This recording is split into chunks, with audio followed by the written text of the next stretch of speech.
హైదరాబాద్లోని బండ్లగూడలో ఎక్సైజ్ అకాడమీని ఆకస్మిక తనిఖీ చేసిన అనంతరం విలేకరుల సమావేశంలో మాట్లాడుతున్న రాష్ట్ర ఎక్సైజ్ శాఖ మంత్రి జూపల్లి కృష్ణారావు. గారు కమిషనర్ గారు రావడం జరిగింది.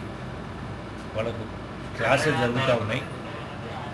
వాళ్ళతోటి చర్చించిన తర్వాత మాకు అర్థమైనది ట్రైనింగ్ బాగా జరుగుతూ ఉంది. క్రిటికల్ ట్రైనింగ్, ప్రాక్టికల్ ట్రైనింగ్ కూడా ఇస్తూ ఉన్నారు. జరుగుతూ ఉన్నారు. తర్వాత వసతులు కూడా బాగున్నాయి, ఫెసిలిటీస్ బాగున్నాయి. మాకు ప్రభుత్వం ఇన్ని ఉద్యోగాలు కల్పించేందుకు వాళ్ళ ఆనందాన్ని వ్యక్తం చేస్తూ కమిట్మెంట్తో పనిచేస్తాం.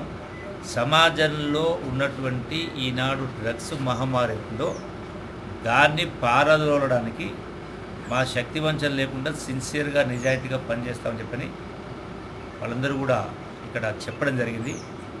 నాకు సంతోషం అనిపిస్తుంది. యాక్చువల్గా ఇంత పెద్ద ఇన్ఫ్రాస్ట్రక్చర్ ఇక్కడ ట్రైనింగ్ 28 ఎకరాల ప్రాంగణంలో అన్ని రకాల వసతులు ఉన్నాయి. ఇంకా కొన్ని ఇంప్రూవ్ కావాలని అడగడం జరిగింది. కొన్ని వాటిని ఏర్పాటు చేసే కార్యక్రమం చేస్తామని చెప్పడం జరిగింది. అట్లాగే వాళ్ళకు సంబంధించిన సమస్యలు అంటే భోజనానికి సంబంధించి కానీ, తాగునీటికి సంబంధించి కానీ, ఇతర సమస్యల గురించి ప్రస్తావించినా కూడా అటువంటి సమస్యలు ఏమీ లేవు. స్వయంగా మేమే వాళ్ళందరూ కూడా కమిటీస్ ఏర్పాటు మేమే వంట చేసుకుని చేసే కార్యక్రమం చేస్తామని చెప్తా ఉన్నారు. సో డెఫినెట్గా అంటే అంతిమంగా గతంలో ఇంత పెద్ద ఎత్తున ఎప్పుడు కూడా ఇప్పుడు జరగలేదు.